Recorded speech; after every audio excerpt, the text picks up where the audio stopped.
There we go, we're live. Good evening, everybody. Good evening, everyone. Minesh Bindi here, Andy Shaw there. Thank you very much for joining us for episode 2 of Wealthy Minds Decoded. Thank you for being here. Do you have anything else to? It's amazing that I managed stringing to a get sentence together is obviously your problem today. And that's before we've cracked open the bottle. This is going to be a fun show, this one. Yes. So, right, I'm just going to make sure everything's okay on this end. Yeah, everything looks fine. Well, we've had a great afternoon. Manesh introduced me to some really good Lebanese food just around the corner from us, and it was really good. We're going there again next month, and we're ready to chat now. So, what we're going to start with tonight is what? Just when you open that bottle, just for everyone who was not here last time, he tried to take out the ceiling in my office with that bottle. So just make sure you point it in a different direction. It's not at me either. Well, we're going to start with some very poignant stuff, which is all to do with what, the Olympics. The Olympics. They're just over there, right? We can't. It's just a little bit out of view, about 2 miles that way. But there was a big cloud came over the Olympics earlier today, and there's a lot of rumours went around before the Olympics happened that there was going to be alien spaceships appear, and so we stood and watched as this massive cloud appeared over the Olympics. But all that came out of it was rain. So we can rest assured that it's no not aliens. Today. Not today. No aliens Not today. Not today. No aliens today. It's and we've been having a chat about the conspiracy theorists, and no aliens today. It's been amusing. No aliens today. That's all we can say, right? Okay, so right, what we're going to cover. Did you watch the opening ceremony, by the way? I thought we weren't going to talk about the opening ceremony, mate. We'd agreed we were going to leave the opening ceremony alone, as it wasn't very patriotic. You mean like bring it up, right? It doesn't matter to me. I'm brown, so it's okay. It's okay. Right, look, you're brown when you want to be brown. You're English when you want to be English, right? Hey, can't don't hit the player, hit the game, okay? What? So you didn't see the demons worshipping, cursing the babies?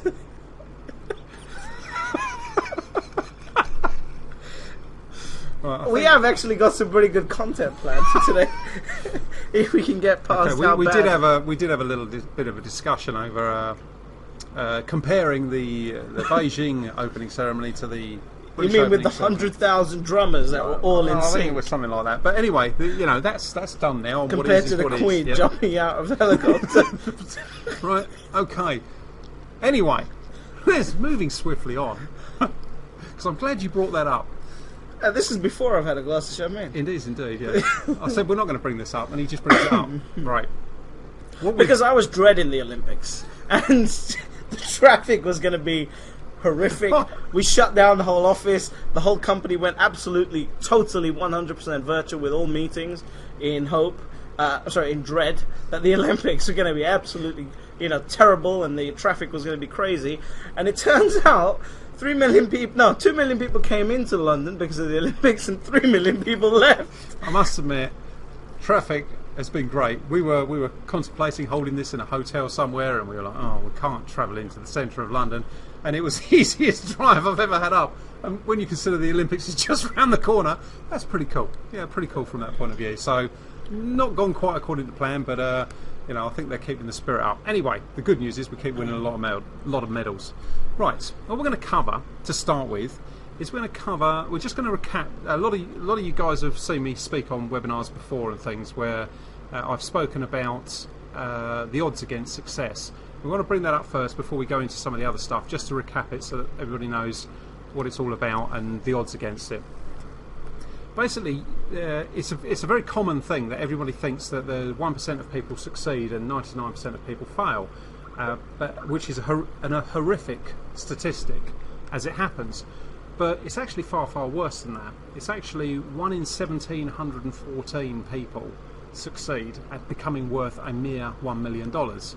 And $1 million, I know $1 million might be a lot of money to some people, but $1 million is not really rich. When you think about what your property's worth and everything else around it, you'll find that $1 million isn't. It's about £600,000 for roughly, and it's not going to last your retirement. Yeah, exactly. That's fair. And so, in other words, it's not rich. Now, if you go to Wikipedia and you search up millionaires, All of this information is on there. So this is their statistics. This isn't mine.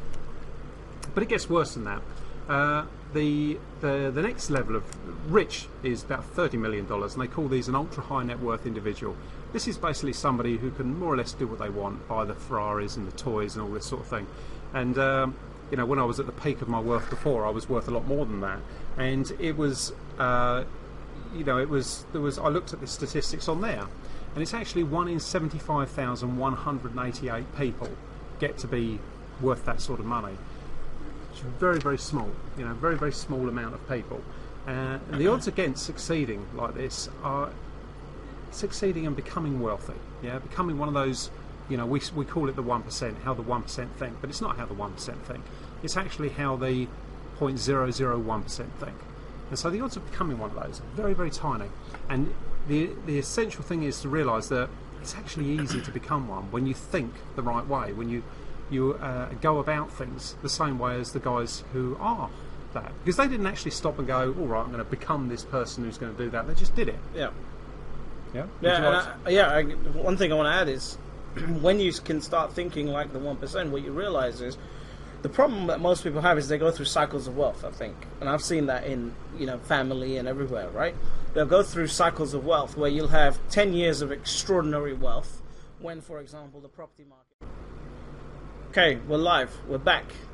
Are you sure? Do you want to back. check that? Live and recording. We're back. All right, okay. It was just with HD, apparently. I don't know. The internet doesn't handle it. Very good. So I'm impressed. That was good, especially during one of the most important segments of what we were talking about. No worries, I've gone on to waffle mode anyway, so if you would like to move on to the next piece, my good friend, I will open this bottle of champagne. No, you can move on. Are you sure? Yeah. I have opened more than one. Yeah, but the last one almost took out my ceiling, so... It's got wire on it. It's after you take the wire off that I'm worried about. Just chill out.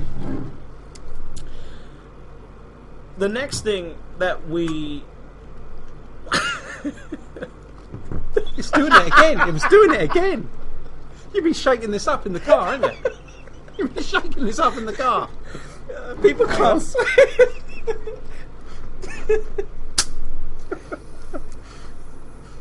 Not on your computer, mate. Don't worry, I ain't going anywhere near my computer. You guys couldn't see it, but all I see as soon as he takes the wire off, the cork starts sliding straight out. So, right, before I avoided that this time. Now, okay. Skype always helps. Right,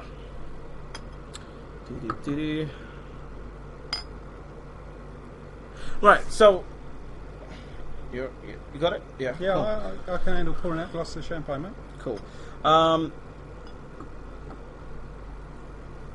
Simon said, "I'm sure Andy knows how to open most bottles." Thank you. Right. And Mark Donnan is here, laughing his head off. Right. Good to see you, Mark. This is good. This has been entertainment so far. I think what we need to do is actually provide some content. Go on then. That would be a good Carry thing. on. You can actually speak to. Thank you for your permission. You're welcome. I didn't know we were still in those ages, but thank you for your permission. Right. As you can see, we've been having a lot of fun today.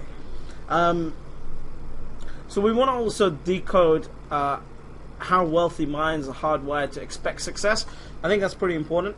And the reason why I'm looking down here, because we've got notes. It's not that I'm ignoring you guys. We've just got notes on the laptop. We actually remembered to make notes before we actually went on tonight. This time. Yep. Cheers, by the way. Cheers.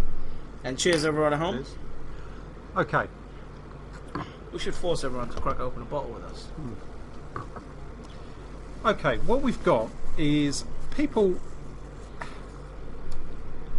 who are successful expect success. Yeah, it's like people say to me, I was on a cruise actually a couple of years ago, and a mate of mine, Pete, said to me, "How do you know you're going to be successful?" I said, "Well, isn't it obvious? I'm doing everything, and I'm going to keep going until I succeed. I just expect it.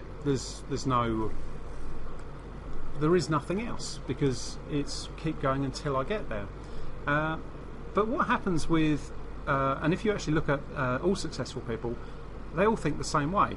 They're just doing it until they succeed. They're not getting fed up with it. They're not going to change direction. They're just getting on with it. They're just doing it until they succeed because they know what they want. And when you've defined clearly what you want, you just keep doing it and until you succeed because you're expecting success to happen. However, most people expect failure. They expect to go into investments, they expect to go into business, they expect it to struggle, they expect their investments to not work very well, they expect them to not perform, and they're expecting success. And the problem is that because your mind is so powerful that it creates whatever you expect. And so, of course, I expect success, and guess what? I get success. Other people expect failure. You know, when it went wrong for me, I suddenly started expecting failure, and guess what happened? Failure showed up. And bet it got faster and faster because as one step of failure came, you were expecting it more and more and more and more. It speeds up. So Self-fulfilling prophecy. Exactly. I mean, I get this a lot with my investment program, right? With Goal for Life, we get so many people that come in. I mean, this week, I've been speaking to people that have been interested in joining, and it's like there must be something wrong with this. There must be a way that you can lose more money than what you're telling me. There must be a way that I can lose loads of money. Well, I said at a seminar. You know, sorry. No, I didn't have. I was just shaking my head in complete disbelief. I said at a seminar recently that you know, people should not invest until they expect their investments to work. You know, You know, if it's a case of, if you think about somebody like Warren Buffett, George Soros, and that sort of thing, they expect their investments to work. Yeah. They're not sitting there expecting them to fail. They don't think, oh right, well I'm going to place this £5 billion into this and it's going to fail. Yeah. Right? They're expecting it to succeed. They're not expecting it to go and fall out of bed. They're thinking, well, this will either make this amount of money or it'll make even more amount of money. But it's going to definitely make that. That's a done deal. And this is the expectation of success. And the problem is that a wealthy mind just thinks this way without knowing it even does it. Yeah. Wealthy people, they have that in their mindset. And the problem is that when you actually come up to an investment, a business opportunity or anything, you've got to question yourself. Do you expect it to succeed? Do you expect it to fail? And this isn't about positive thinking or any of that rubbish, right? This is positive thinking. It's a case of you haven't got to try it. It's got to be effortless. So the expectation has got to be automatic. Yeah, that's what I don't get. It's like people want to think positive, but they're trying to think positive. Yeah, you've got to stop trying. You know, it's... But logically, that doesn't make sense to me. So when people read books on the power of positive thinking and everything like that, the power is there when you naturally think positive. Exactly. It's not, you know, the world's going to collapse, but the sun's still going to come out. You're still not going to get any benefit from that sort of thinking. Yeah, the problem is that people are, you know, they got the wrong take. Positive thinking wasn't taught correctly. Positive thinking, you know, I've said this countless times, but I don't think positively. People say, oh, you're the most positive person I know. And it's like, no, I'm not. I just don't think negatively. They don't know the right side of you. Yeah, exactly, yeah. Yeah, they didn't hear me talking about the Olympic opening ceremony earlier, did they? Behind closed doors. The part where Daniel Craig was on a plane on the helicopter. No, don't need to go down that road. There was need to go down it. There was the sky behind him on the video was light when the event was actually taking place at night. Whatever. You know, the choreography could have been a little bit better. I'm sorry, no, what's the fact? What did you say? You said you could have come up with a better video and snag it than they did. No, I didn't. I don't think I said that. Anyway, thank you for distracting me and taking us off the. No worries at all. Off the track. I can't remember where I was now before you interrupted me so rudely. Wow. Okay. This is. Hang on. We were on track, and I've lost completely my. Yes, right. This exactly. You know, as the Lemonade Boy says, investment is truly mindset. It is. You know, it's. We're going to cover in a little while a bit more about. Can you go back to the? That's Com, by the way. Hey. Com is the Lemonade Boy. Hey, Com. Hi, Com. Good to hear you. quite an astute mindset there. Right, you're going to get those questions back up. These are the questions. No. Our scripts, our thing, what we're doing. You know. There you go. Right. What's expected success? Expect success. Yeah. Okay. This is a prime example. The person we just spoken about. It's a case of if it's it's fair to say the gentleman there has got a number of highly successful businesses, but he doesn't expect them to fail. He just expects them to succeed. Yeah, one after the other, after the other. It's like I get people coming into my program, right? I'm gonna place this trade. I hope something doesn't go wrong with it. Where's hope come into it? Hope's ridiculous. You know, you can't. If you're hoping for it, I hope this is going to work. It means you don't already have it. Yeah, you've got to have it. You've just got to. It's effortless. You know, you've got to own the energy. Once you get your mind round getting the business, you know, whatever you want to do and working out the tactics of it, it's a done deal. It's just going to succeed. And if it doesn't succeed, then it's going to help you moving forward. You know, the failure of it will help you moving forward in some way. Okay, what's the next bit? We're going to speed through this in like 10 minutes. No, we're not. We're going to cover some other stuff as well. All right, then. Because you're actually going to talk in a minute. You know, come out with some useful stuff. I know it goes against the grain, but I'm sure you have some useful stuff in there. Anyway, my people have. We've been through decades of this. Oh, you're playing the race card now, eh? Okay, right, okay. So you come over here. You take we over take my your country, jobs. We drive your taxis. This has been a theme that has been going on today. So it's funny. They think they've just come on here and we're just jokingly being racist. They don't know that we've had a whole day of racism behind us. You know, they just don't know. Yes. Right. Pet hates regarding how wealthy minds use some of the everyday tools at our disposal and how poor minds use the same tools ineffectively. This is so important. I was obviously, last time I was talking about Facebook. I came off of Facebook, got my mind straight about Facebook after talking to you and a couple other people. Yeah, he got his mind straight for a little while. For a little while, got sucked back in. I'll explain that in a second. Sucked back in other words, he went back in, yeah? No. So then I always had the intention to sign back into Facebook, but to use it as a connection tool. Yeah. And I was doing that pretty well. And then the attachment of, I wonder, you know, the need for validation, if that makes sense, came back for a day. And so I started posting other things on there like I used to, the controversial stuff that doesn't really matter, that's commented on by losers. You know, most of the time it's people that have not got any opinion or anything going forward in their life, but they're just on Facebook to entertain themselves. And you could say the same thing about me posting that rubbish too, right? So Facebook is a prime example, and people kept asking me, why did you come back? How come you've come back? You know, etc., etc., etc. And I always had the intention to come back, but I came back and used it this time like Andy uses it, whereas it's more of a connection tool. So I came back and, you know, I had a software accidentally delete 3,500 people. Accidentally. And that turned into a blessing, because what it meant was suddenly I had no distractions. Which was really cool, but they're all subscribers, so they can follow my stuff, you know, and comment on it and everything like that. It's a great tool for, like I said, now I use it for putting great things that happen with the business, connecting with the right people up on there. But I mean, we saw it today. We were talking about people putting useless quotes on there. I've got a pet hate.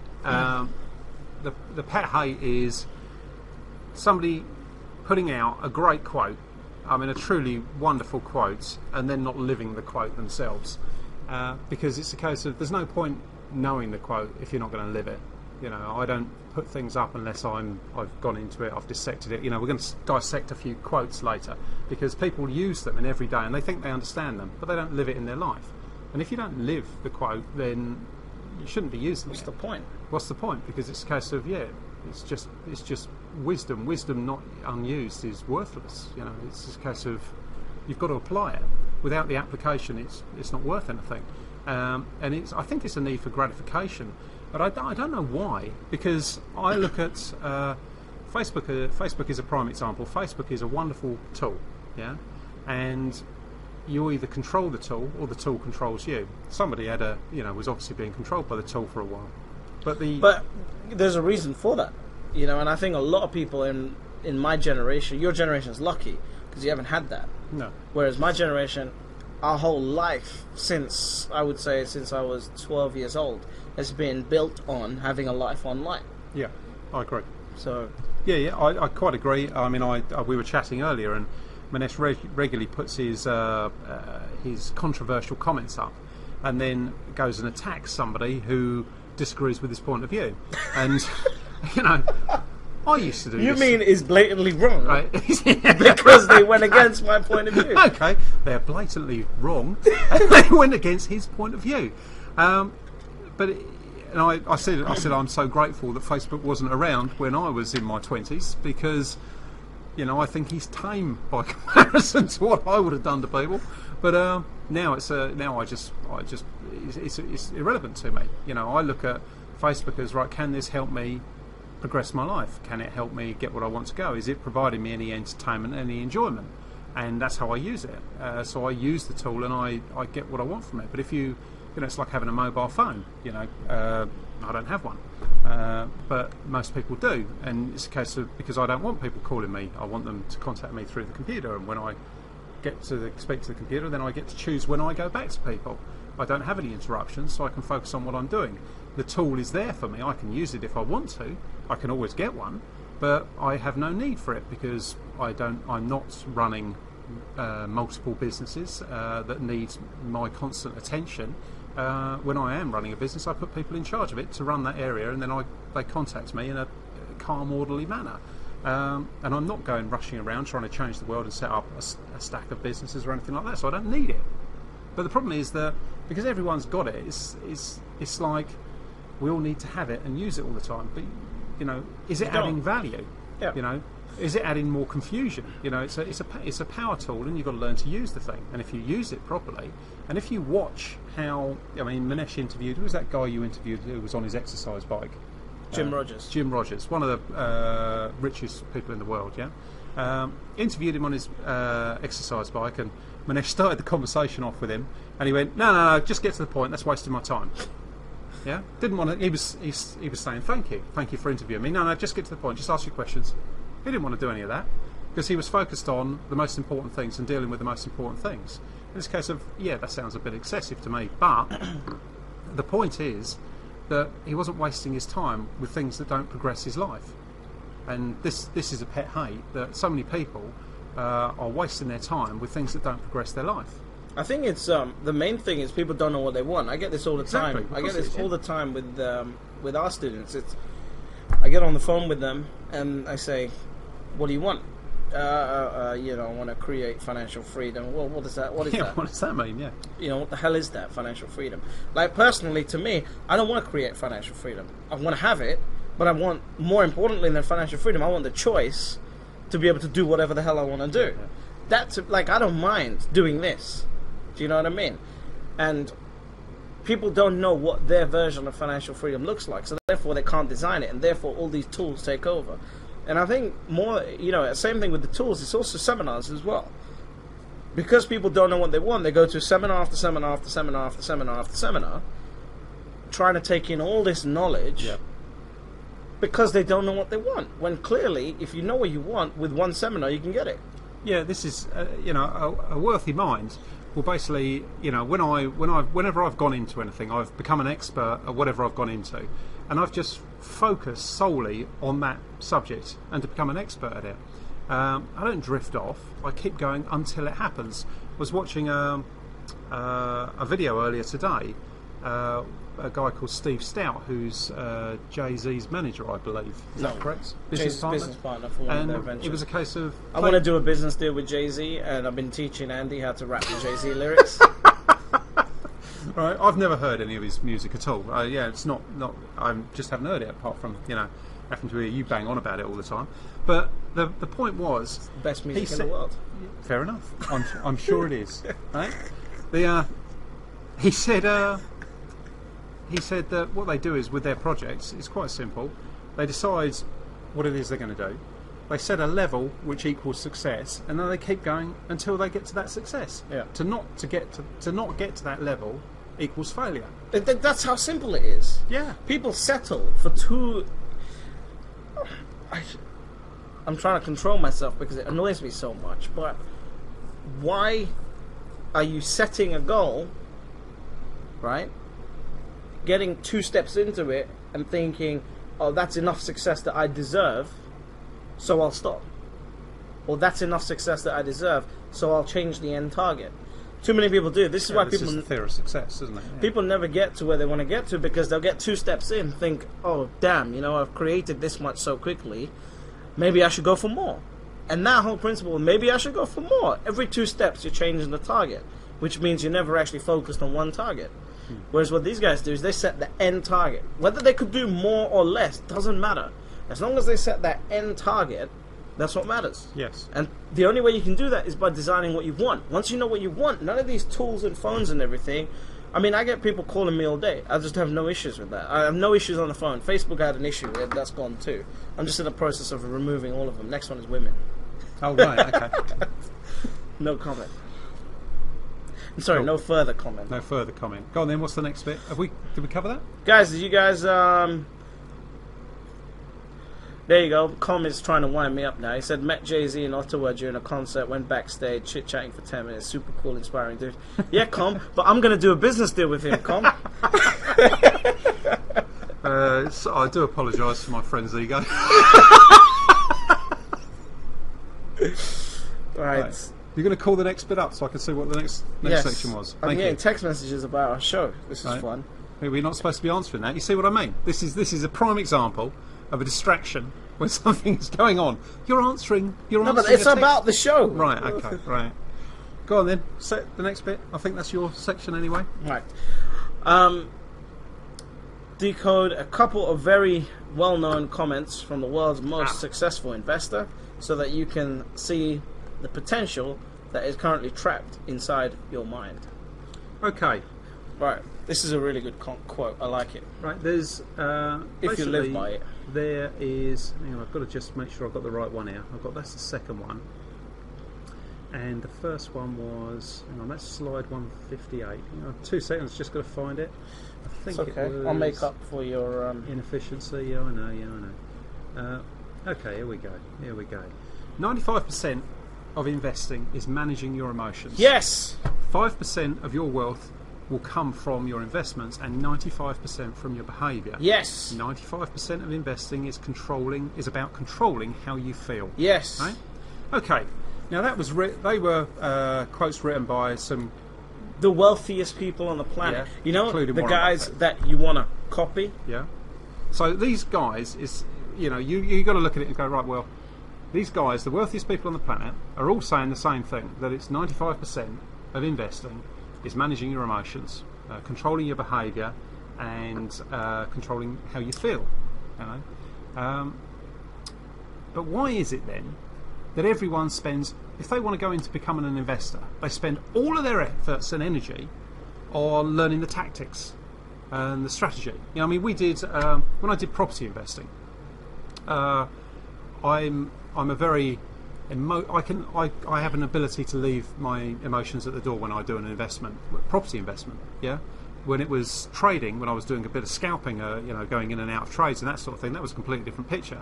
I was, with $20, I was getting more and more excited than I was when I was buying a £200,000 property. It was madness. So it was your emotions. Yeah, are my like- emotions. I wasn't managing my emotions. But when I was doing property, I could manage my emotions like that. And then And manage which one made more money? Well, yeah, the property, obviously. Simple as that, right? Yeah. That's the answer. But it was what happened was once I'd learnt the strategy and the tactics for doing it, that was done. Then all I had to do was just evaluate the situation and that sort of thing. And it's nothing to do it. Once you've controlled your emotions, the tactics are easy. But everyone, people will comment. They'll put that sort of quote up. 95% of investing is managing emotions. I see that on investing websites. Oh, man, I see it by people that I just know are a waste of space. Yeah, and it's a case of, well, you're not living it. You're not. Forget living it. You're not investing. But Go on then. you, I'll let you carry on. you're just not investing. So why put that crap out there and not live it? It's annoying to me. The problem is people are distracting and taking their minds off their goal, and the problem is that's because they don't have a goal. Because they don't have a goal. No, Right. no. In fact, they have a goal, but it's been set by somebody else, Yeah. and therefore they don't know what it looks like. Now, if you take somebody who has got a wealthy mindset, they're not living somebody else's dream, they're living their dream. They're defining what that is for them. They've designed it. They know what their life looks like. I know what what success looks like in every area of life that I'm working with, because I've designed it. That's what's going to happen, and so when people say, "Oh, Crumb, success is working for you, isn't it? This is really working." Well, yeah, it's inevitable because I've designed it. Yeah, it's like as if it's not going to. Yeah, I don't get it why people do all of this stuff and they don't actually look at what they're doing. So they'll just write something like, 95% of investing is managing your emotions.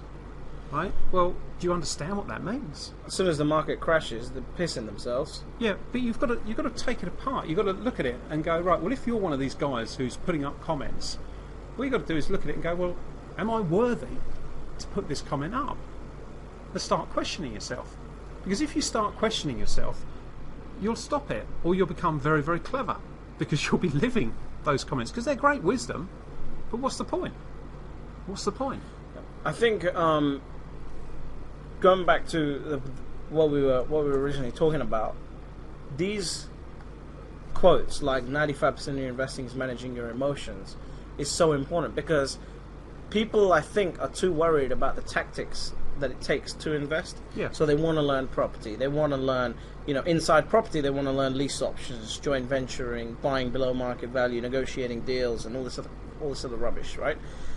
Within stock market investing, they want to learn share trading, day trading, volatility trading, scalping, forex, spread betting, gold and silver investing, options, whatever else, right? Within internet marketing, if that's what they're doing, they want to learn, email marketing, list swaps, YouTube, Facebook, everything. But they don't have a set strategy for doing anything. And the reason why they don't have a set strategy is because they don't know what they want. But that leads to quotes like that being completely misled. You've got to all wealthy minds know what they want first, above everything else. Yeah. They figure it out. They go, yeah, I want this. Right? They truly want it. It's not because somebody else wants it for them, or somebody else has said, yes, you should do this. It's a case of, I really, really want this. I was talking to my cousin's sister, and she's debating on what angle of career path she wants to go down and everything like that. And she said, I think I want to become an English lecturer, or I want to become a pharmacist. So I said, okay, why do you want to do both? And English lecturer because I really enjoy English, etc., etc., etc. But family and everyone and school teachers and everyone says a pharmacist is a really good position. So I said, so you're going to set your life path on what other people think you should do. That's not the right way of doing it. It's just simple as that. It's like, tell me any time when you see somebody like Steve Jobs setting the direction of Apple computers when he was alive in the direction that other people thought it should go in. Unless people are living the life you want to lead, it's a case of it's the opinion versus counsel situation again.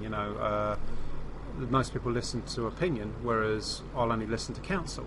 So I'll only look for people who are qualified to give me advice about a subject. Don't get me wrong. If somebody starts talking, I'll let it go in, but I won't take that. I won't take that as you as use advice. Opinion as entertainment. Yeah, really. It's a case of because occasionally somebody who gives opinion, very occasionally, actually has something good to say, but most of the time they don't know what they're talking about. It's not. They're talking from their own insecurities. And I think that's something to be very careful of. I mean, we get that in our investing program. We get people saying, I want to place this investment. But, I mean, we had it this week. Not as far as placing the investment, but joining the program. It makes sense to me. They wait a day and they speak to a family member who's not investing, hasn't got anything going for them in life. And they say, this is too risky. And suddenly it's, this is too risky. Yeah, so somebody who's got no basis to really be able to give counsel on it has said this is too risky based on the fact that they know nothing. Well, so why should anybody ever listen to anybody like that? Yeah. Now, a person with a wealthy mind ignores that sort of person. It's nothing personal. It's just a case of there is no point. I'll give you an example. This week of something slightly off track. This week, two people said to me, because my son David is 13 now. They said, what job's he gonna do? And both times, without, I couldn't stop myself. My reaction came out. I went, he's not going to have a job, right? I didn't mean that in derogatory towards having a job. I meant it as a case of a job's like painful, right? What work's he going to do? Yeah, and work isn't work. Work will be play.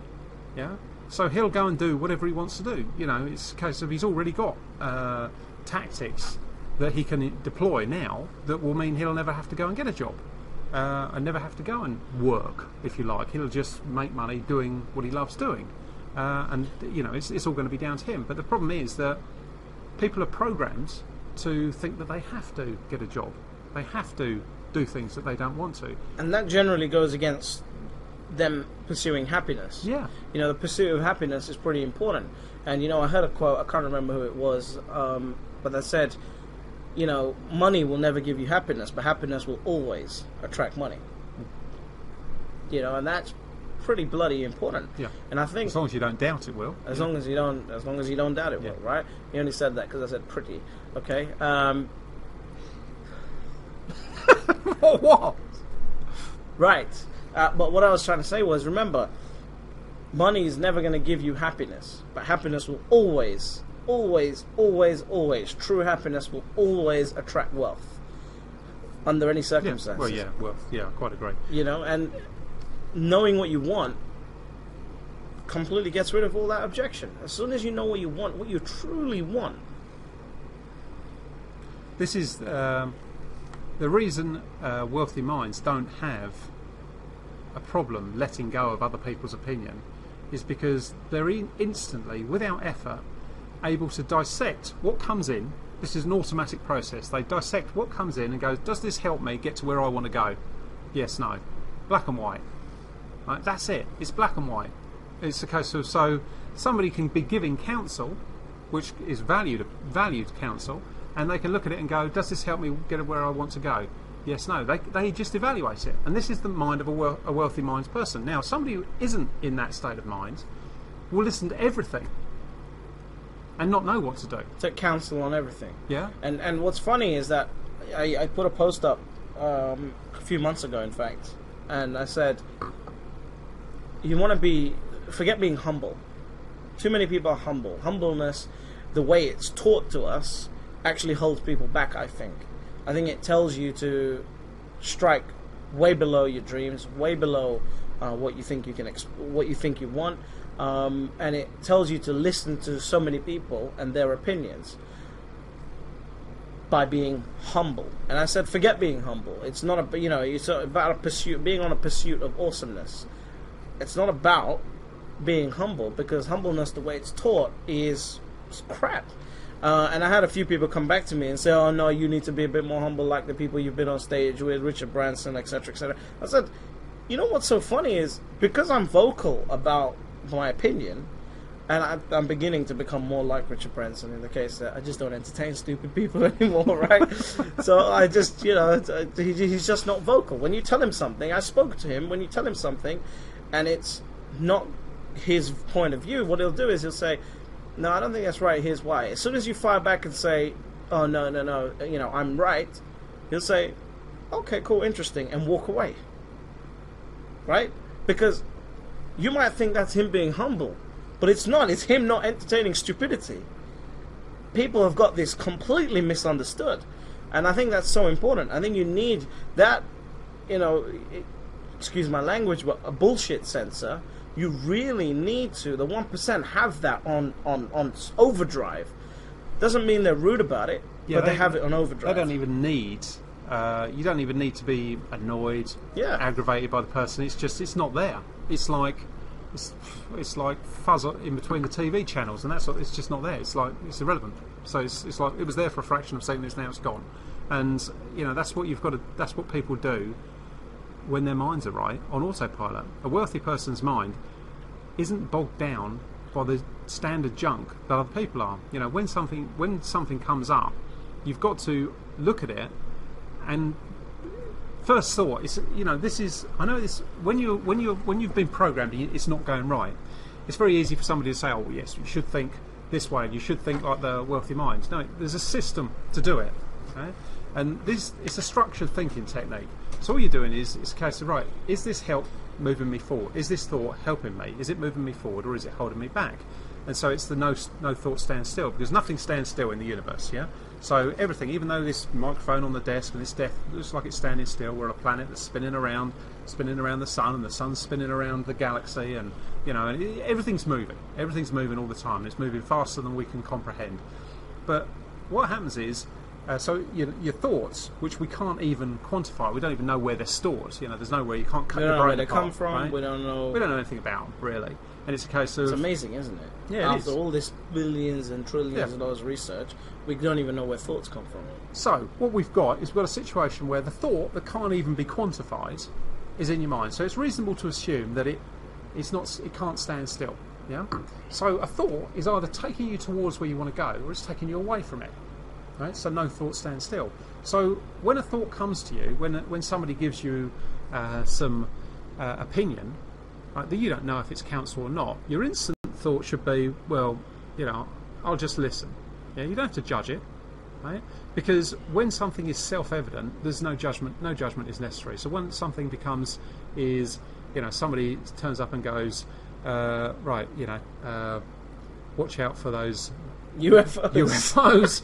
It's a case of I can read your mind. You can just it's like, it's self-evident. I've no need to look at this, because let's say there were UFOs there. Well, we'd deal with them then, wouldn't we?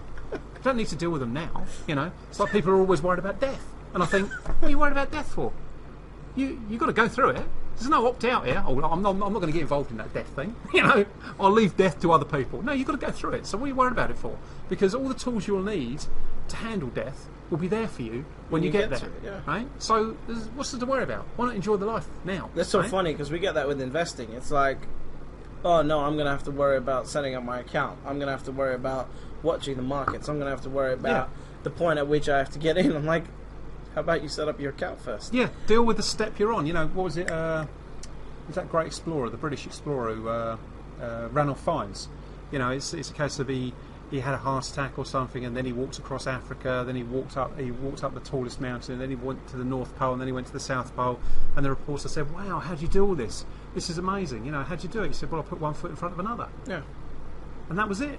That's it. That's success. I think we keep going. I think there's too many people, and we see this all the time. Is you see it in people where they're worrying about the taxes before they've made the profit. In business terms, right? They're worrying about asset protection before they've got any assets, and I think it's pretty important not just to ignore that, and just concentrate on this. What's up? Nothing, mate. Nothing, right? You're just laughing in my face. I was just laughing at you. I wasn't laughing at your face. Oh, right, okay, cool. Anyway. So I get to pick on Manesh a bit, It's quite nice. Just quite a little bit. Just a little bit. Right, okay, let's cover this other comment. This other quote, rather. Yeah, let's have a look at the second quote. Well, this other one was... By the way, guys, do you agree with that? Let's get some interaction, I think. Yeah. We've been too boring. Yeah, Tom said, and go on to mentorship. That's a good plug for my product. Good. Tom's a mentorship student. Oh, right. Gotcha. I didn't know. So what you got? We got a blank screen now, have we? No, it's just refreshing. There you go. Right, okay. Here we go. Jason, that's a great quote. Only a humble shield to stupidity. That's what the wealthy minds use. Only it's when Richard Branson is like, that's pretty interesting, and walks off. It's a humble shield to stupidity. That's perfect. Yep. I'm going to use that quote. There you go. Tom said, my dad said, I don't want to know about options and derivatives as they're too risky. I ignored this and got onto mentorship. That's what winners do. People always winners. Yeah. See, this is the thing. Winners can see the tree in the seed, if that makes sense.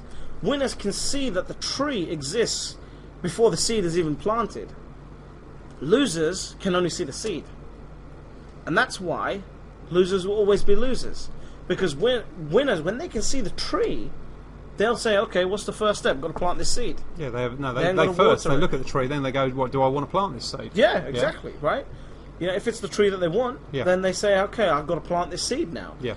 But losers just look at the seed and say, this can't be anything big. Yeah, it's a case of, you know, there's another analogy I've used before, and a lot of other people have used it. It's a case of, look, you plant the seed in the ground, and you know, you don't dig it up to see how it's getting along. You know, you just keep watering it, and you keep tending the ground until all of a sudden these little shoots come up, and it starts to grow, and this is success. Everybody looks at, you know, so much of the work is going on underground to make the thing come to life. But so little, you know, I was doing some optimization. I could not get this. There was a bit of optimization. I wasn't getting it right. And it took ages. It must have taken me about 8 months of continuous changes. I must have made 200 changes. And then all of a sudden, bang. One change I made. One change made a huge difference. And my optimization jumped by around 297%, just under 300%, just by one change. But I didn't know what that one change needed to be. I wish I could go back to the start and go, it needs to be that one, and then I wouldn't have taken 8 months to do it. But because I'm on a process of, I just keep going until I get there, it didn't matter, because I just did it until it worked. And this is what it's all about. It's a case of you just keep going until, yeah. And this is what wealthy minds do. Yeah. Next quote. Next quote. You're on a little bit of a waffle there, mate. Sorry, mate.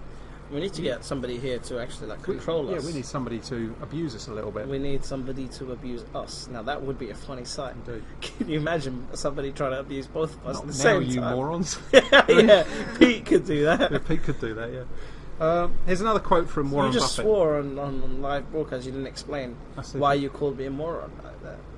You're That wasn't to tell, swearing. supposed to tell the It story. was a statement of fact. You're supposed to tell the story. No, no, you tell them. No, all right, okay. We were in Dallas, and first day Manesh met Pete, my business development manager, and Pete was with us, and Manesh was speaking at a conference, and we were going to this thing, and we got in the taxi, and it was one of those taxis where there's 4 seats in the back, and so there's 2 seats in front of the 2 seats.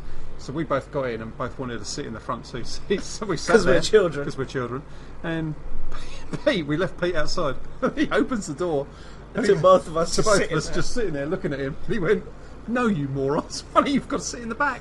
And I don't know why, but this was just hilarious. It was just so fun. We were I still think laughing why on it the was plane home. because Andy had just come off a 10-hour flight, after having 14 bottles of free wine, and I was just in a funny mood. And at that point, we laughed about that until today. Yeah. Right. Okay. Let's dissect this other quote. There's a Warren Buffett quote, which is, "I don't look to jump over 7-foot bars. I look around for 1-foot bars that I can step over." This is so powerful, because what he's doing is he's telling everybody what. We're live again now. I have no idea what's going on. I think there's no idea. There's an issue with the issue. No idea. Right? A blind ear, yeah? Blind deer, yeah. Yeah, right, okay. So anyway, what he's... No, what- one night it's working. It's just not. No, okay. Cool. I don't know where we got to before we went off air. So, are we off air again now, are I we? have no idea what's going on here. It says live on here. Oh, we're super live. That's it. This is fun. Working with you is like having seeing a Right, so I Swiss, think it's on. Swiss watching operation, isn't it? You know, it's like the movement is perfect. Alright, there we go. All I can say is smooth. I'm just going to leave now. Right. My slick friend, who's an expert on his technical stuff. Listen, Anyway, all I do is I click start broadcast and start recording, and it tells me we've lost connection. right. Very good. So the point is, when you get your mind straight, Now, I don't know what's going to happen to the recording. That's funny.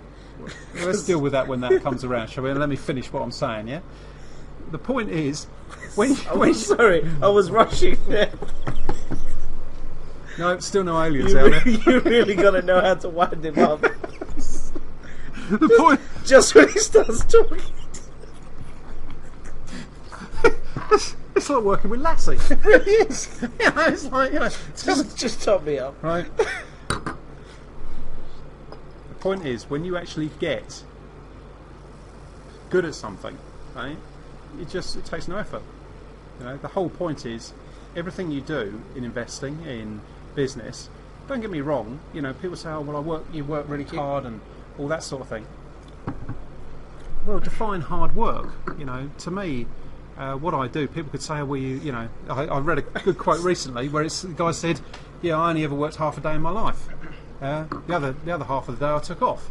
Yeah, so he only ever worked half a day in his life, and he built all these businesses and that sort of thing. So he only ever worked 12 hours a day. The other 12 hours a day he took off. Yeah. Right? Because that, to him, wasn't working hard. That was fun. Yeah. So you've got to define what's important to you in life. And when you define what's important to you in life, you just do it. I do what I do because I love it. I get great fun out of doing it. I get great fun out of doing this. I was first introduced to Lebanese food when I was in Dubai last December, and I thought, wow, that's great. And I've been looking around for a Lebanese restaurant ever since. And today he said, I don't know where we should eat. Most of the restaurants are full up with because of the Olympics. And we found this Lebanese restaurant that he goes to regularly, just round the corner. There was two other people in it, right? In Canary Wharf. Beautiful food. It's just fantastic. Everything I do is about enjoying what I do. And that's why I do this. Okay, lost to the next one. Let's get on. Have I explained that one properly? Gaz, have you got that? Apologies for the... Yeah, apologies for Manesh. Yeah, apologies for the Ustream. You can always blame the technology and get away with it. Okay. I think we're ready to go. Go on then. Right. Must have been the moral story. Yeah, very good. We will... I'm reading these notes of yours, right? They're winding me up. We will explore the issue that 2012 is a transitional year and how the wealthiest minds understand what's going on, the poorest minds can feel what's going on, and how the guys in the middle class cannot even see what's going on because they haven't felt something very important yet. This is so important. Go on, it was your point. Everyone keeps asking me, what do you think is going to happen to the price of gold? What do you think is going to happen to the price of gold? And I originally thought that the price of gold and silver were going to rocket up this year. They didn't do it at the end of last year. I thought they were going to do it this year. After looking at it, I think what has happened is that because of the money printing, because of the media, because of what's going on in the world, the bad news has been buffered. And what that means is that people in America, the middle class in America, and everyone in the UK, and majority over Europe, don't understand how bad the economic situation is. So 2012 has been one of those years where people in Greece are now starting to understand how bad it is. Well, they've been understanding for a while now, but now they're really focused on it. Right? Spain is starting to focus on how bad it is. Germany will. Well, it's Spain. There was a story that didn't make the mainstream media last month where a town, while the European Football Championships were going on, this wasn't in the media because I think they were held in Spain last month or something like that. But anyway, there was a town that was the citizens revolted against the local politicians and that sort of thing, and the town was under siege for 40 odd days. And this was obviously not reported on very well because it wouldn't have gone down well at the time of the European Cup. But the point is, Spain is starting to, the guys are experiencing massive 50% unemployment in the under 25s. Huge pain. And so it's a case of they're experiencing it. But for whatever reasons, the UK has been shielded. Yeah, it's been shielded, and the middle class of America has been shielded. Whereas in America, the upper end can see what's coming, and they're obviously the upper end are planning, and the bottom end have always been there. And they're feeling it. They're feeling it big time. I saw something recently where it was a case of the food kitchens and the free food giveaways and that sort of thing, where there was queues, queuing up for these to get food, and some of the people were working as well, and they were still queuing up to get the food. And there's a lot of pain going on out there, and 2012 is really a transitional year where we have been buffered by it because of, in the UK, because of the social services, it's not seen so much. We're not seeing it. No, I disagree. I don't think it's because of the social services. I think it's because of the way the media and the future expectation has been handled. We have been programmed into thinking about the future and thinking positive into the future. So the problem with that is it distorts reality. Action can only be taken when your reality is clear. So when you distort the future potential of what's actually happening, it paralyzes people from taking any action in the now. And that's what's happening right now. People are thinking, okay, it's going to get better, it's going to get better, it's going to get better. It's going to get to the point where they're going to realize it's not going to get better. And that is the key turning point. And we haven't felt it yet here. We have not. We don't understand what poverty is. People in Greece are starting, have been feeling it for a while. It's getting worse in all over Europe. But here, it still hasn't happened. So 2012, I think, is going to be one of those years where everyone starts to understand that this is not getting any better. And then 2013 is when things will start turning around. The problem is that, if your mind's not keyed to, I mean, it's like when it all went wrong for me, I thought, what did I do wrong? What did I get wrong here? I focused my business on a UK only market. It was in a market that other people controlled. It was it was controlled by the banks. So it was two big mistakes I made. So now it's a case of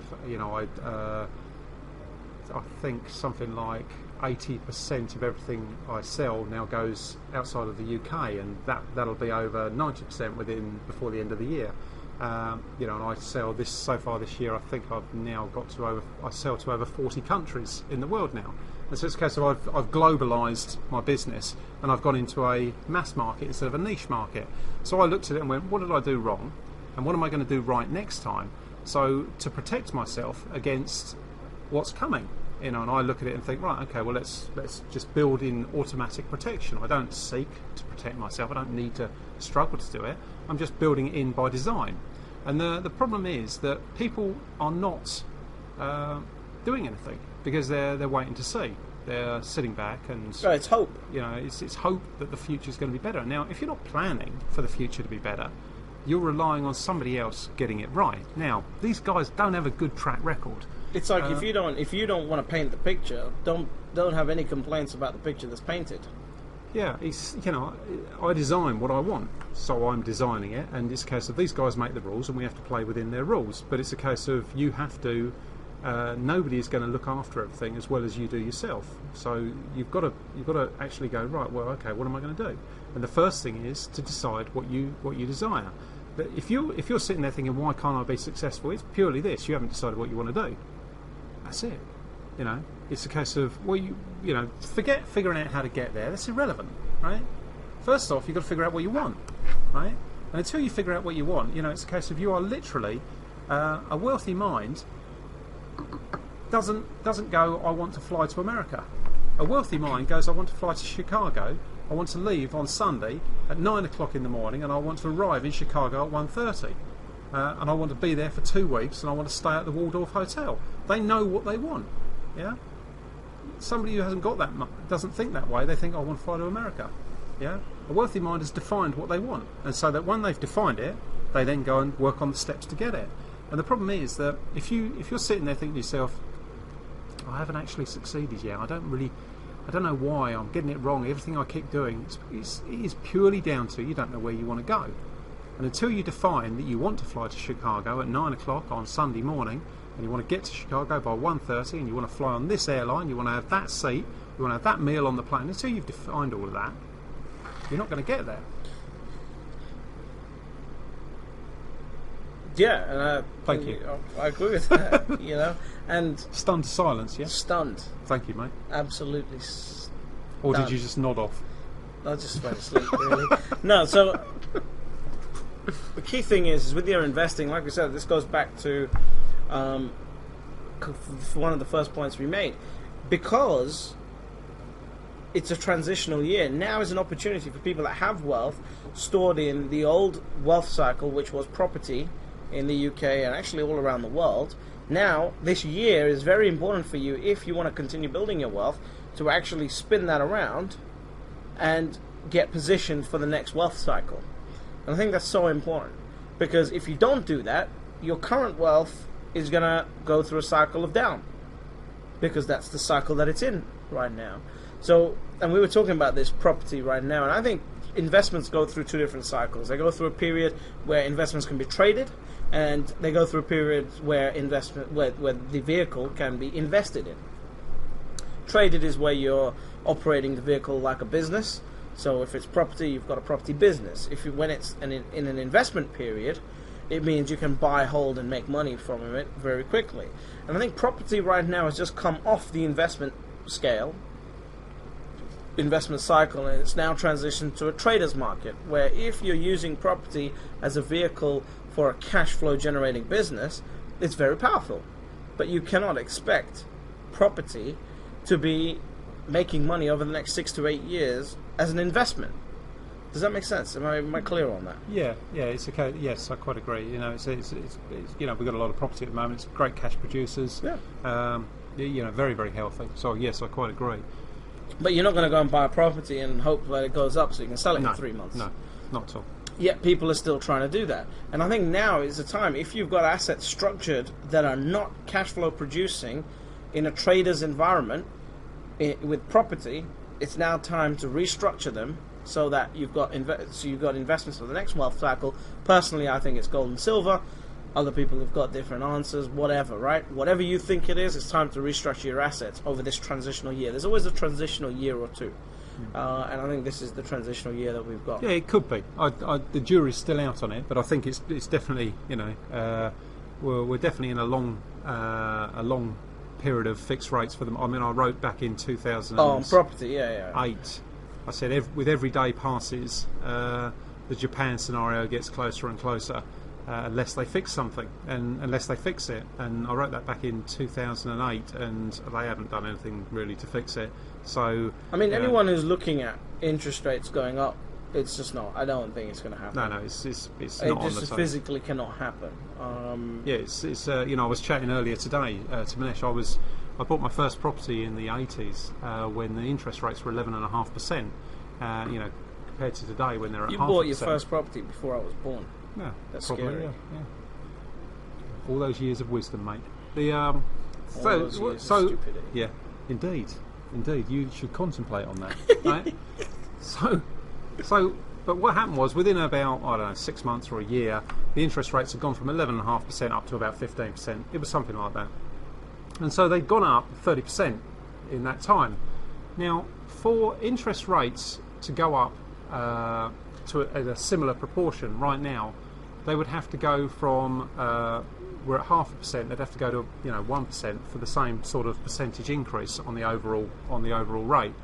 And that would send the country into a downward spiral. So they are really stuck with interest rates, because to actually get them up, they've got to creep them up at an incredibly slow rate. And it's got to be over a year. Yeah, well, and the rest, a year won't do it. You know, how could you? You know, you can't, because people can't afford it. 10 basis points. Yes, exactly. Every That's the sort of 3 thing. months ish. Yeah, you're talking a very, very slow rate. So you've got long-term interest rates that is going to be low. You know, the inevitable. You know, there's a problem coming for the global economy, but that's what we're saying is, you can position yourself. It's going to happen at some point. There's a problem coming. So what logically is going to help you? What can you do to mean that you're not going to be affected by it in the same way? And that's how the wealthy people are thinking. Wealthy people are looking at it going, right, okay, what can I do to protect my assets and grow my assets in a time of opportunity? Because, you know, with great pain comes great opportunity. So there's going to be a remarkable opportunity that's going to be coming in the next few years. There's one now. You know, I look at it and I think, well, this is fantastic. There's always opportunity. You know? Anyway. So I think, just leading on to that, I think why it's so easy for the wealthy. You know, I said this on a webinar. I said, in my experience, the wealthy never go rich, but the rich always go broke. You see it over and over and over again. The rich will always go broke. But you never see somebody who's wealthy, i.e. wealthy, like with Bill Gates, Warren Buffett, etc., go to rich. The reason for that is they have systemized processes to carry them through the 1 foot bars. 1 foot Yeah. bars, right? They have these systemized processes to carry them forward, regardless of the wealth cycle, Yep. so they continue becoming wealthier. It's not a case of, oh, I'm going to go to rich again and try and become wealthy. It's none of that rubbish. It's like, we're wealthy. So we're going to stay wealthy. We're just going to get more wealthy. And I think that's so important. I think your goal should be, forget rich. Riches shouldn't be anyone's goal. I think wealth should be the goal, because wealth you can't lose. Rich, no. you can go and lose in Las Worth Vegas. is what happens. Worth is what's left after all the money's taken away. Yeah, exactly. And like I said, one of the reasons is they have systems and strategies, and that's why, guys, if you're sitting there and you haven't got any systems and strategies in place for protecting your wealth and growing your wealth, I think it's so important that you actually start developing systems and strategies so that you can tell, when this happens, I'm going to do this. When this happens, I'm going to do this. And you literally respond on a motor basis to whatever happens in the marketplace. I mean, we do this with our students, Yeah. but It's automatic, isn't it? You just, the problem is that people just switch off and you put blinkers on, because it's a comfortable place. Where you're sitting is comfortable. Then all of a sudden, one day you'll wake up and realise that it's not very comfortable at all. A lot of property investors got caught out very, very badly a few years ago with exactly that. It's a case of all of a sudden their comfortable place wasn't comfortable anymore, and they were in trouble. And unless wealthy people, wealthy minds, basically are always looking to be active ahead of when something's going to happen, not after, not reactive. It's proactive. They're always looking to be proactive and see what's going to come around. and the only way you can do that is by having set systems. Yeah. That's the only way. I mean, I told you, right? We had this. One of my friends, Daniel, joined our program, and so we do a live weekly coaching call and all this stuff. So he was on the coaching call and he said, which trade should I place first? It's my first trade. So I said, rather than me telling you, because he's a friend of mine, so I felt like showing off a little bit, right? So rather than me Most unlike you, mate. most unlike me, it's shocking. I'd never show off. Yeah, of course not. He only had what? 2 Lamborghinis, No. one Ferrari, They were for Mercedes me, SL, Koenigsegg. Arsehole. Right. We all make mistakes. Right. So he came on and he said, which trade should I place first? So I said, rather than me showing off and telling you, rather than me telling you what to do, let me show off a little bit. So I sent him a message because we can talk privately, and I said, the one you really want to do is 25. I'll forget that. That's not important. I want to explain how important the systems part is. So then I said to everybody else on the coaching program, students, right? And I said, what trade do you guys think, following the rules of the strategy, that Daniel should do? And at this point, you got to realize there's people with 1 week's experience, people with 2 years experience, people that are spending 10 minutes a month on it, people that are spending 2 hours a month on it. Loads of different breadth of experience. People that are traders, people that are farmers, right? Loads of different experience. And every single person said 25. Every single person. He was blown away because he said that proves that this is a system. Because you follow the exact same rules and you get the same answer. And that's what the 1% have. They have systems so that they follow them and they get the same result. Yeah. Next wealth cycle, follow it, get the same result. Next wealth cycle, follow it, get the same result. That's why the wealthy never go rich, but the rich always tend to go broke. Fair point. Okay. What questions have we got? Right, guys. Any questions? Or is everyone...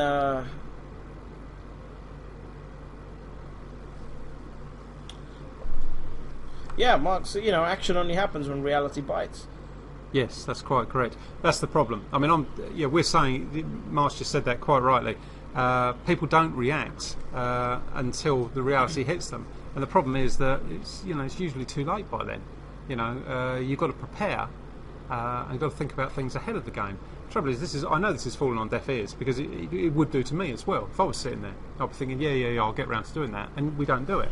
And this is why I wrote Bug Free Mind. So it was a case of, look, it is the system for success. Just apply this into every area of your life, the process, and you'll start to prepare instead of react. You'll start to be proactive instead of reactive. So, guys, any questions? Type them in, and we can answer some. Tom said they're more likely to fall further than go up in the short term. I think it's talking about property there. All right. Yeah, it's very true. You know, when you've got property, right, this is what I don't understand about the property market. The way I look at it is that property is a bastardized asset because it's no longer the supply and demand of property. It's What no longer, lecture? What lecture, Mark? It's a discussion, mate. He's not used to having those after No, that no, story no. that I told you, remember about? Oh, yes, Yeah. yes. He's not used to having those. Good That's point, why. yeah. That's why. Yeah, So you wait until the next time we Yeah. see you, Mark. Yeah, next time we see you, mate, you know. Right. Property is a bastardized investment vehicle because traditionally the price of property depends on the supply and demand of property, right? Any asset. Supply and demand of the asset. But because you need overwhelming amounts of credit to actually buy the property, the price of property no longer depends on the supply and demand of property. It depends on the supply and demand of the credit available to buy the property. So when you've got banks not lending out any money, who cares what the property price? If you want to go and buy properties, you want to go and buy £10 million worth of properties, but you can't borrow the money to do it, you can't buy the property. It doesn't matter what your demand, what your intention, whatever it is.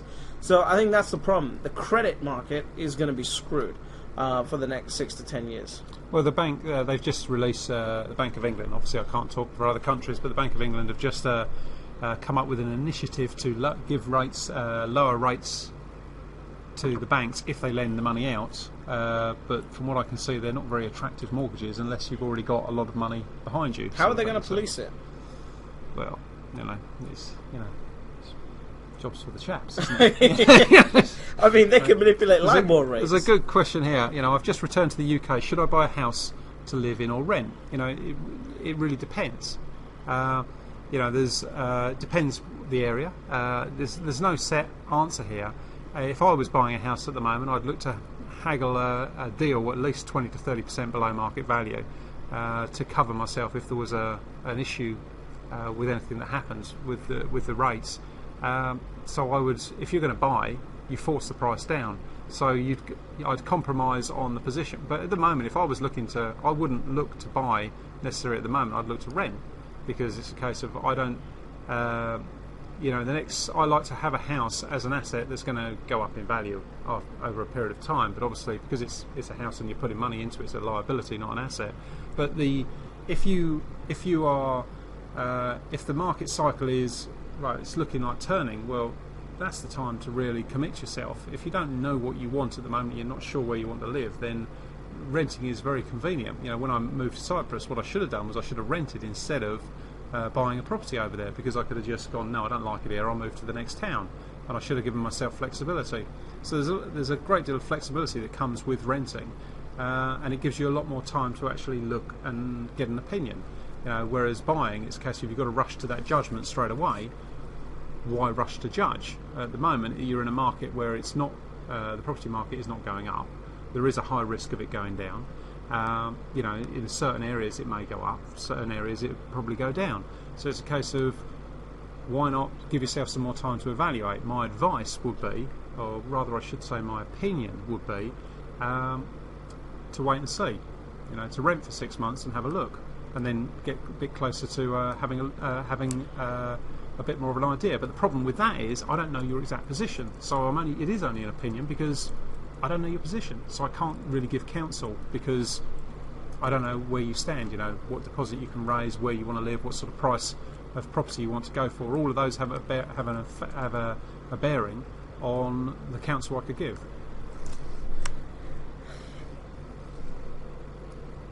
He said, she said, I don't know, Midlands, the houses are selling well. Well, Okay. Again, it depends. Penelope.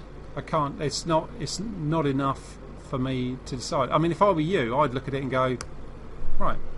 Well, if it's the Midlands and selling well, see if you can you can go and find something that's below market value, 20 to 30%.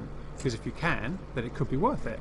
Yeah. Because it's a case of if you're not in a rush, the best thing to do is rent and then still find something that's 20 to 30% below market value. And when that comes along, then you snap it up. That's how I would do it. Yeah.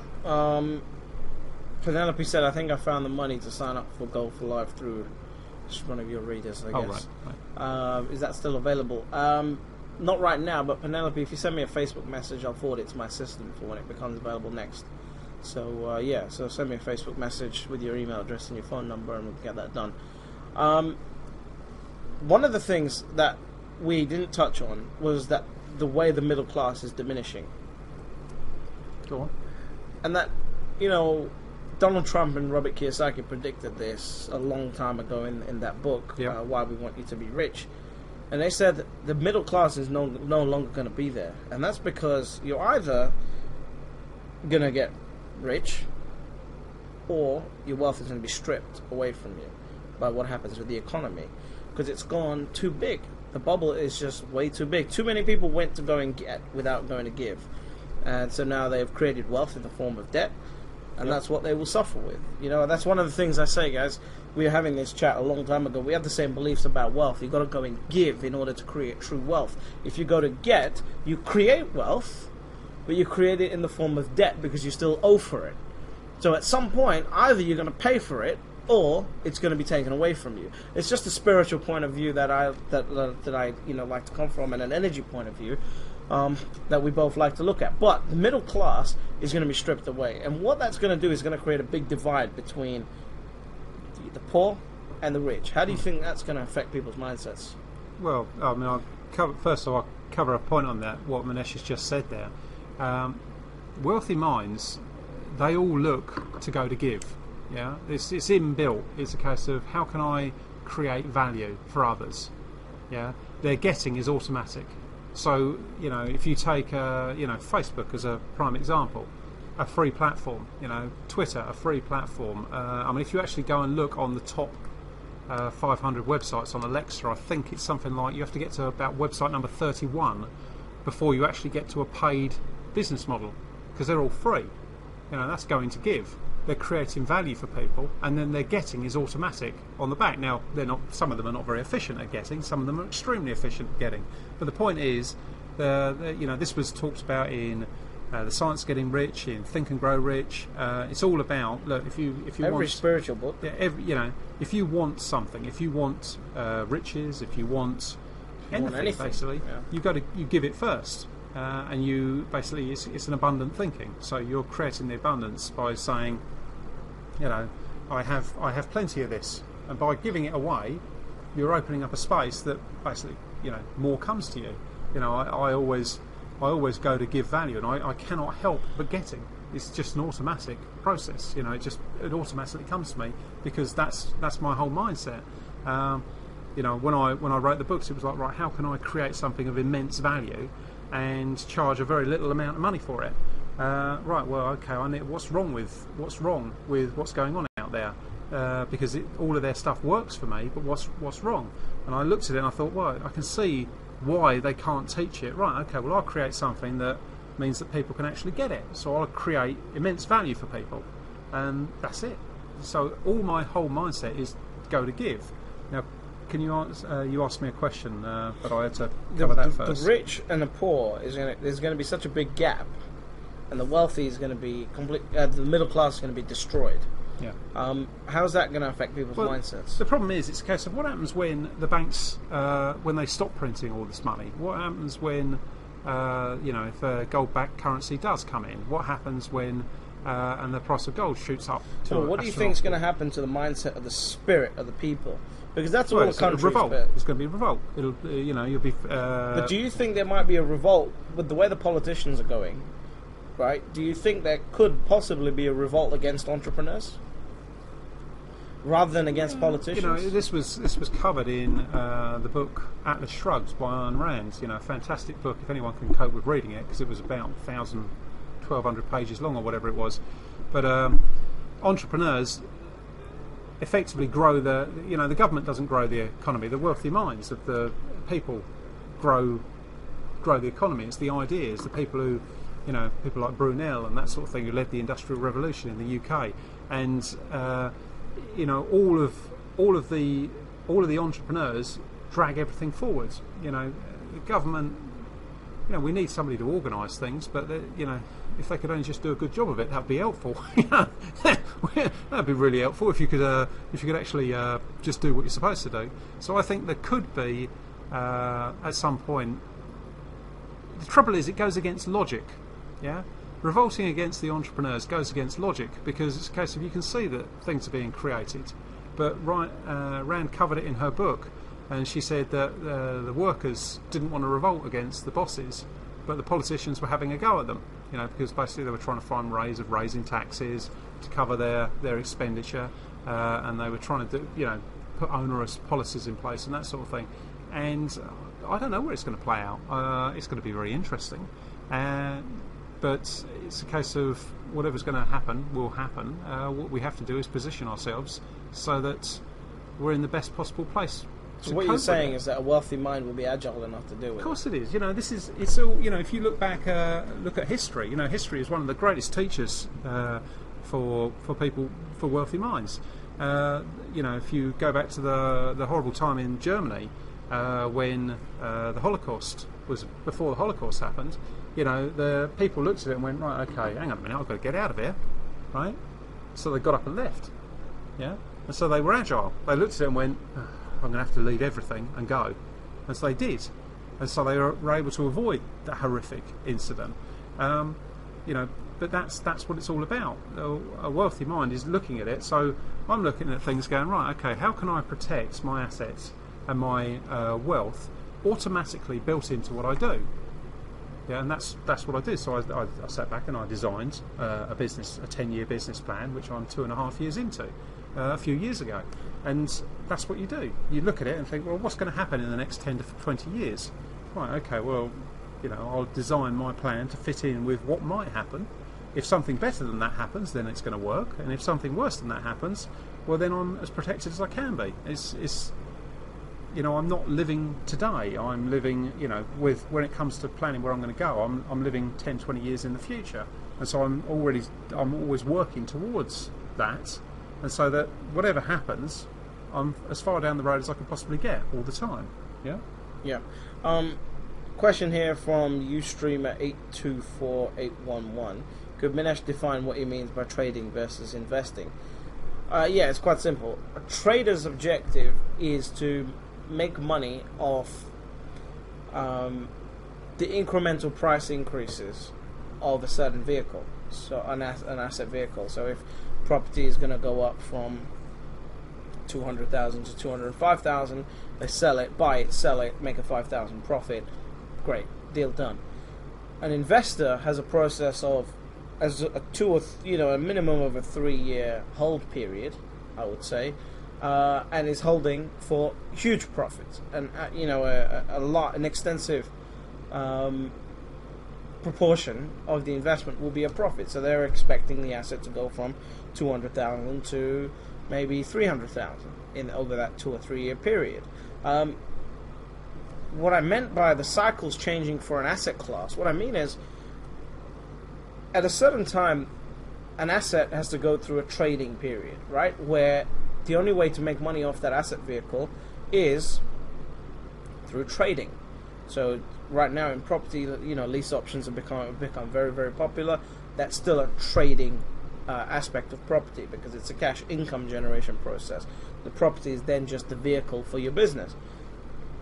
It will, well, 6 years ago, 6 years ago, we were still coming to the end of the investment cycle, where people were buying, holding, and then selling if they wanted to, or just continuing to hold for the long term. So that's the difference. Is that pretty clear? Yeah.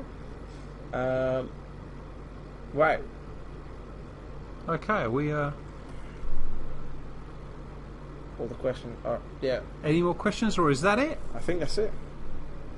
Cool. Well, if there's no more question, guys, ask them now if you want anything. Otherwise, we're going to call it quits for the night.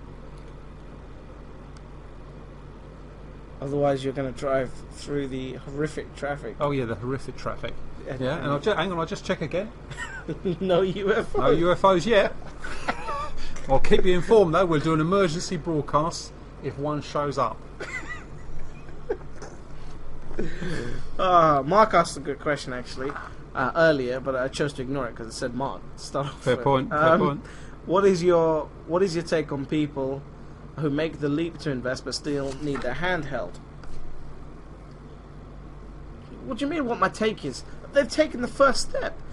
I think you need your hand held all the time. You always have mentors. Yeah. Don't you think so? Yeah. This is right. Okay. Yeah. This is bang on. Let's bring up the mentor issue. You know, wealthy people expect to have mentors. You know, they expect to pay for advice, and other people, people with poor mindsets, expect to get continuous free advice and that sort of thing. And it's a case of, well, you know, how do you think these guys got to be wealthy? You know, it's a case of they paid for their for advice. They were able to stand on the shoulders of giants by paying experts to teach them what they know. You know, you can do so much research online, but then there's the shortcuts. You know, I decided to there was some of the stuff on internet marketing. I was doing search engine optimization. Should be quite simple. Could I get this thing right? I worked on it for months, you know, trying different tactics and that sort of thing. And in the end, I went, this is just not worth it. And I went to a mentor who showed me exactly what we're supposed to be doing, and we got it right. We worked out how to do it. You know, that's the difference. And it's a case of, so I spent months of my time working on this with a number of outsourcers and things like that, and couldn't get it to work. And instead, I paid him a fair amount of money to put in place, give a complete training to my staff, come up with a tactical plan for how to deploy the staff properly, and sure enough, it all works. And now this tactical plan, this cost me a fair bit of money, but when I actually look back at it and go, well, how much did it cost me in wasted time of my time, wasted time of my staff's time? I'd have been better off going to him in the first place. Unfortunately, I had to do the few months of pain to understand that it was worth my while investing a fairly large sum of money into learning that tactics and getting a plan. That was, but I had to go through the pain. Now the problem is that I should have already learned that lesson, but of course, we're all, you know, at times that bug-free mind. Yeah, sometimes you do. Just doesn't work. Yeah. Right? And sometimes you look at it and you go, "Why did I do that?" You know, you make a mistake you've made before, and it's very irritating when we do something like that. I think summarize. Go on. What you've been saying is that you expect your hand to be held, and you know what the funny thing is, when someone's actually taking real action, people want to hold your hand and help you up. It's like Jim Rogers. He didn't have to do the interview with me. Yeah. You know? But he said okay, even though he was to the point about it, but he said okay. And that was what's so important about it. So there's nothing wrong with people who need their hand held. But you just gotta be taking action while you're having your hand held. And that pisses me off and pisses you off more than anything. It's people who say they're taking action, buzzing about everything in their lives, buzzing about taking action, buzzing about the things that are happening, and then they want to help because they're buzzing, but they don't take any action. Yeah, the problem is that people have asked us, you know, can we buy you lunch before the show and all this other stuff. If you're taking action, why not? We'd enjoy that. You know what I mean? We've done that, right? But if you're not taking action, and we can clearly see online, because we can, you know, we've got a thing called Google, and we can do some research to see if you're actually talking rubbish or not. If we go online and see you're not taking any action, why do we want to have you out for lunch with us when we could actually have an intelligent conversation? Yeah, the problem is that people get, if you actually look at a wealthy-minded person, they figure out what they want and just go and do it. They're unstoppable, right? They can't stop. Now the difference is when you see somebody who thinks they've got their mindset right, you know, they basically, they're just going around in circles, and you look at them and you think, it doesn't wind me up anymore. It used to wind me up. Now I look at it. I'm getting over it. I just look at it and, you know, you can't. There's none so blind as those who cannot see, and they cannot see that they're doing it. You know, and it's a case of, because they genuinely believe that they're doing the right thing, but of course they're going round and round in a circle. You know.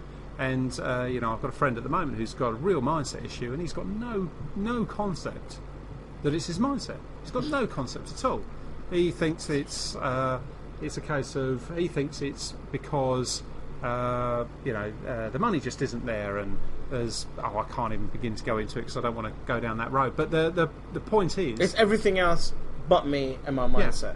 And it's so clearly, to somebody like me, it's like blatantly obvious, and somebody like Manesh, it's blatantly obvious as well. We're sitting there, we look at it, go, well, it's his mindset, you know. Because the thing is, guys, people look at me and they go, you're helping people make, invest and everything like that. But in order to invest, you need the right mindset, which will allow you to make the right decisions, or you're going to need to be mollycoddled forever. Yeah. So that's why it's yeah. You know, this is you know, goes on to business. Yeah. everything. I've got a friend, Mark, who's on the call, sets up people's businesses, their marketing systems, designs their brand and everything like that. And the problem is that if people are not going to focus on their business and just grow it after the great work he's done, well, there's no point. They've got to know that that's what they want to do with their life. They've got to define their life plan and then get somebody like him to build the business around them for him. Around them. Yeah, whatever, right? 1.5 glasses of wine, you know. But In yeah, your old age, right? Indeed. Thanks, mate. But yeah, that's we expect it. I have still, I'll continue to have my hand held with business, because at the end of the day, I'm not getting to a point where I am now and stopping. It's like, what do we got to do to the next level? Now, I have never been to the next level, so guess what? I need someone who's been to the next level to guide me there. When we go and set up the investment fund, and it's, a $500 million investment fund, guess what? We haven't done it yet. So we're going to need someone who's done it to give us some advice. So we'll get it. And so hand holding is not an issue. I think it's really cool as long as you're taking action. Cool. I think that's a nice way to end. Auntie Alison wants you back home. Yes, I can see that. I'm sending you a bottle of rosé, so you should enjoy that. So I paid for it. Okay, I'll let you have that one. I'll let you win tonight. Yeah. So yeah, guys, thank you very much for joining us. Apologies for the Ustream problems. Yeah, hang on, I'll just cover this. I mean, Mark's just added a comment here. He said the journey only starts after you take action. Yeah, quite right. You've got to get going. Once he does all the work on getting somebody's site built and all of the all the social media and everything that goes with it. But it's a case of right, that's built now. Now you've got to drive the car. That's building the car, and now you've got to drive it. The problem is that people just want everyone else to do everything for them. They just want the success. They don't want to go through the hard work. The problem is these push button systems, funnily enough, they don't work right in the same way. It's a case of, and besides which, it's you're in a, let's say you get a push button system to work. I had one. I did one. I got the Google system a few years ago to work, and it just we pressed a button and it spat out money, and it was great until they changed the rules. And that was the same thing that happened to me again in the property market. They changed the rules on me in the property market. Now it's a case of I've designed my life, my future, my businesses, so it's a case of I'm in charge of the rules. And if they go and change elements of it, it's like if they shift the sands underneath me, I can move around. Yeah. Whereas what I had before was that's a nice baby. That's a nice baby crying. Before I had it, I was in a situation where I couldn't. I was out of control of certain elements, and those certain elements were just. They were the kingpins holding it. They were the keystones holding everything together. As soon as those keystones were pulled, it all crumbled. Remember, you got to be wealthy. Follow the rules of the wealthy. The wealthy don't go rich, but the rich always go broke. Just follow what they do. That was easy for you to say. Thank you. Well, if still not here, if the aliens haven't landed and taken over the world. By the end of the Olympics, I'm not even going to say who you're trying to talk to. Right, he's not on the line, so I can abuse, and you're not going to say it, and I can abuse. Right? People will get messages out to him, won't they? No, they won't. Guess who was talking about you? Nobody knows who I'm talking about. He's a very good friend. I'm just taking the mick out of him. But there was no UFOs as yet, But obviously, hang on. No, still okay. The opening ceremony had ghosts in it, so that was good enough, right? If there's no, if the UFOs haven't taken over my office, and if we haven't had a nuclear bomb blast in London, then we'll see you next. We'll see you next month.